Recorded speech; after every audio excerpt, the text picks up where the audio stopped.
She is born again but has a male bestie.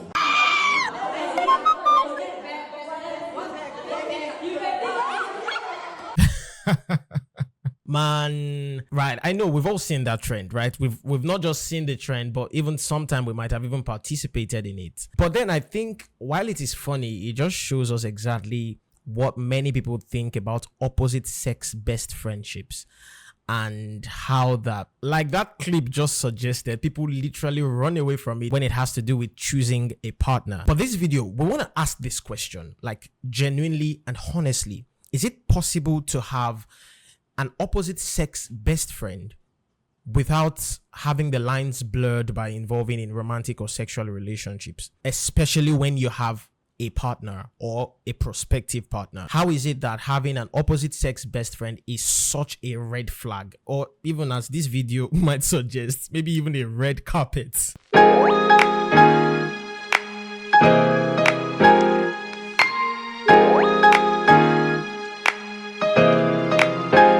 So hey, welcome back to the channel. My name is Goodness Eze, and this is my YouTube channel where I share my opinion about faith, about love, about life, and everything in between. If you are new, please subscribe to this channel and help us grow. We want to get to 100 subscribers as fast as possible, and then on and on and on. And also like the video so the YouTube algorithm can show even more people. Now let's talk about opposite sex best friendships. Now, I think there is a paradox here.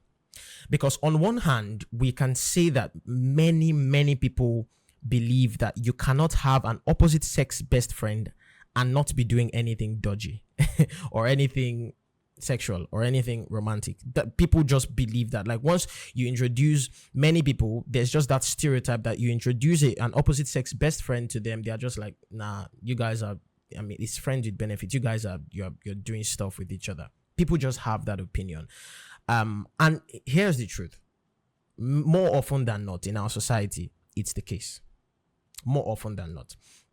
But that's on one hand. Now, on the other hand, a lot of other people would argue that having an opposite sex best friend is one of the most trusted ways to find compatibility in a partner. Because obviously, if you're building a marriage God's way, in fact, the right way, the only way that works, of course, which is God's way, right? Your partner has to be your friend. Your wife has to be your friend, your best friend even. Your husband has to be your best friend. I mean, you shared everything with them. Your life, basically, you're sharing your life. You put your life in their hands. So there's nothing more than that. People, on the other hand, believe that having an opposite sex best friend is one of the surest way to find compatibility in a partner. And that's like the ideal situation. So there's like two contrasting sides to this coin, and it creates an interesting paradox that we're going to try to unravel in this video. So I'm going to be sharing my opinion, what I think in terms of, is it right to have an opposite sex best friend, and is it right to see opposite sex best friendships as a red flag before getting into a relationship. I think the fact that we're even having this conversation tells us how far our society has fallen into moral decadence. If you look at the original meaning of the word friendship, there's nothing suggestive of the fact that it has to involve anything romantic or sexual. Nothing at all. You can have it is very possible to have a friend of opposite gender and you don't have anything romantic to do with them. It's very possible. However, because of how far our society has fallen, like I said, this is just indicative of how far our society has fallen. It just, many people just, are not able to define their relationships properly. And then when they have a best friend or, a friend of opposite gender, and then they get too close, they start to get emotionally attached to them, which is normal. If you have a friend, you can't have a friend and not be emotionally attached to them. But many people cannot then separate the line between emotional attachment and sexual attachment. And that's where, and the thing about this is that the moment, for instance, a guy and a girl who, are friends, best friends even, the moment they get romantically attached or sexually attached for the first time, that it becomes the order of the day. It just becomes the order of the day. And not just it becoming the order of the day, it absolutely destroys every other good thing they've built in that friendship. The moment you start sleeping with a someone you call your best friend, there's almost nothing constructive that will come out of that relationship. Again, it's just the same thing when people in a dating relationship start sleeping with each other. You would never have anything constructive to do again. Like, that's all you're going to be doing.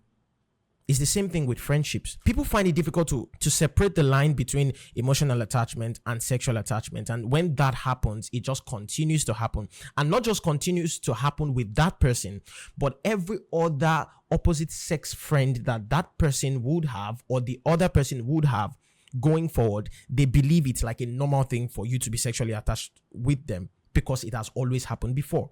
It becomes the norm, and little by little, that's how our society got deranged.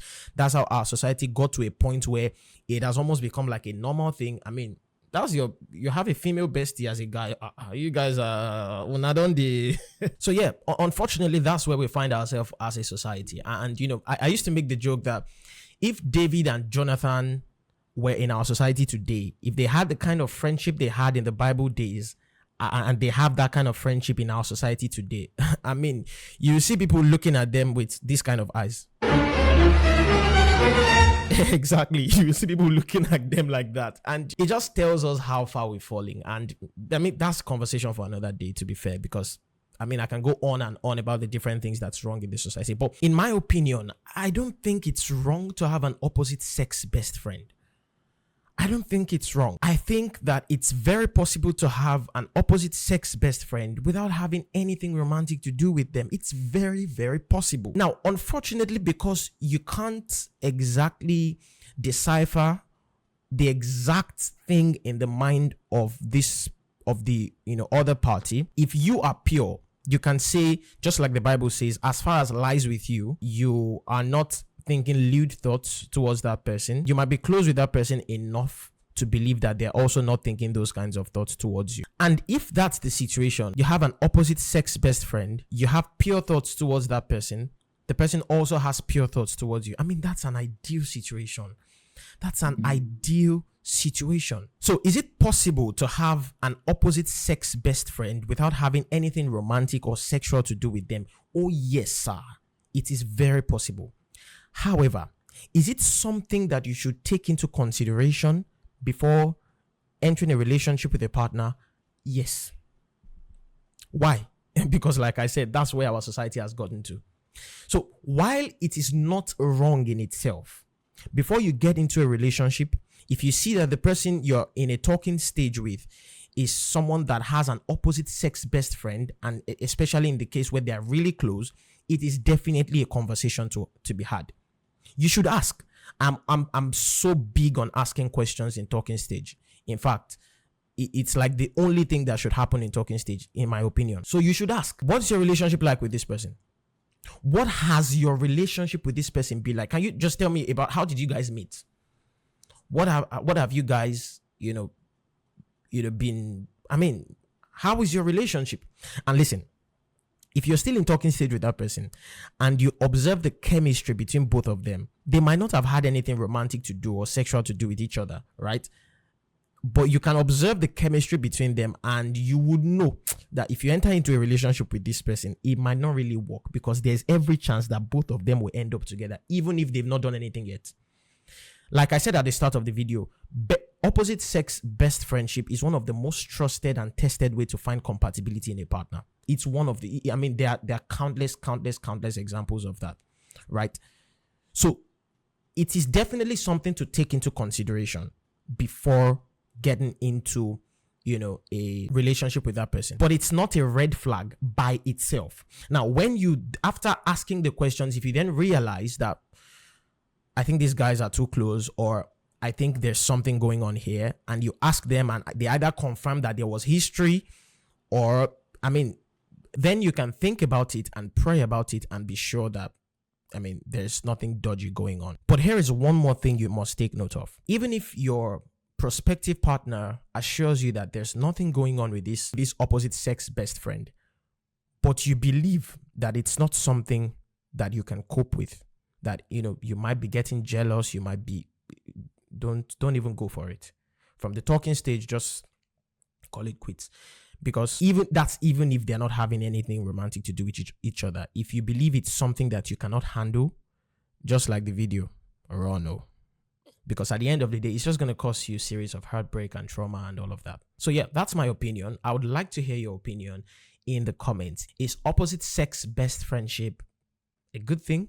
Is it possible to have an opposite sex best friend without being sexually involved with them? I've shared my opinions. I would like to hear yours. So do well to drop it in the comment. And a question: can you date someone who has an opposite sex best friend, even if they assure you that there's nothing romantic or sexual going on? Is this something you can do? Let me know in the comments and I'll be there to reply. Yeah, so thank you for watching. That's the video. Like this video, subscribe to the channel if you haven't, and click the notifications button so that you're notified when there's new content. We will be trying to put out new content every Friday. So thank you for watching. My name is Goodness Eze. See you on the next video. Adios.